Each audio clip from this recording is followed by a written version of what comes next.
जय श्री कृष्ण। राधे राधे। ज्येष्ठ मास महात्म्य का 17वां अध्याय, जिसमें हम देखेंगे एकादशी व्रत वर्णन। स्कंद जी कहने लगे कि हे ऋषियों, श्री व्यास जी राजा युधिष्ठिर से कहते हैं कि हे नृपश्रेष्ठ, ज्येष्ठ मास के शुक्ल पक्ष में एकादशी का व्रत होता है। उस दिन मनुष्य निर्जल उपवास कर शर्करा सहित जल में पूर्ण घट का दान करते हैं।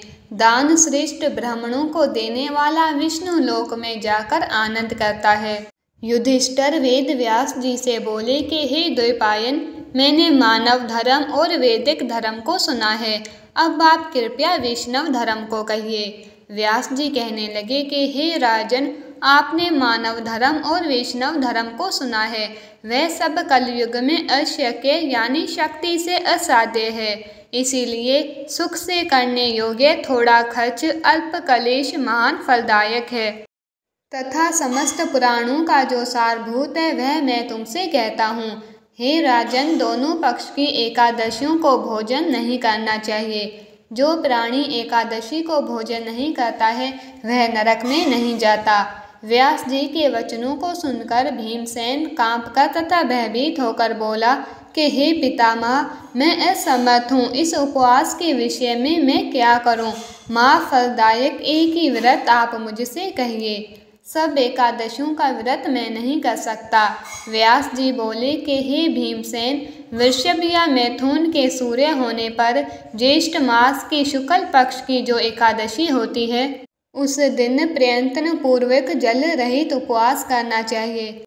स्नान और आचमन के जल को छोड़कर विद्वान पुरुष अन्न और जल का ग्रहण ना करें, अन्यथा जल का ग्रहण करने से व्रत भंग हो जाता है।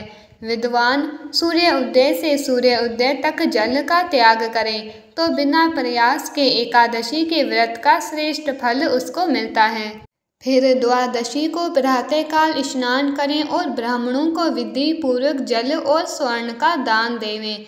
इस प्रकार जितेंद्रिय कृतकृत्य होकर ब्राह्मणों के साथ भोजन करें। इस प्रकार व्रत करने से जो पुण्य होता है उसे मुझे जनार्दन भगवान ने कहा है। ज्येष्ठ मास के शुक्ल पक्ष की एकादशी के दिन जल रहित निर्जल उपवास का जो फल होता है उसको हे भीमसेन तुम सुनो।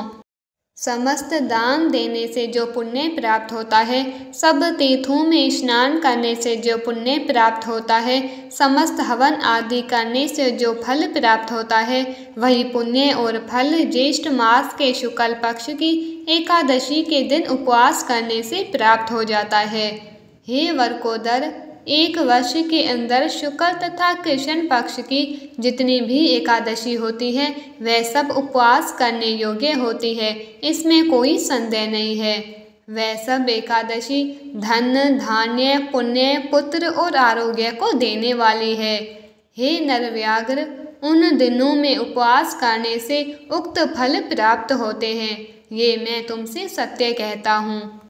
एकादशी के दिन व्रत करने से उस प्राणी के सामने यमराज के दूत नहीं आते हैं, जो कि बड़े भयानक विशाल काय कृष्ण वर्ण वाले दंडपाश से युक्त और अति क्रूर कहे जाते हैं।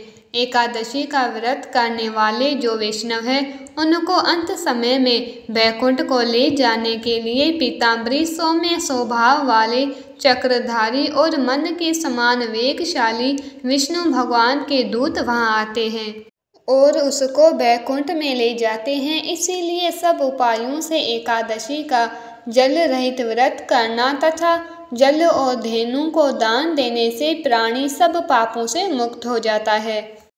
हे नरपश्रेष्ठ, ज्येष्ठ मास के शुक्ल पक्ष की एकादशी को निर्जल उपवास कर अन्न और शर्करा सहित जल पूर्ण घट का दान श्रेष्ठ ब्राह्मणों को देकर प्राणी तीनों पापों से छूट जाता है और विष्णु लोक में जाकर विष्णु भगवान के समीप रहकर आनंद करता है।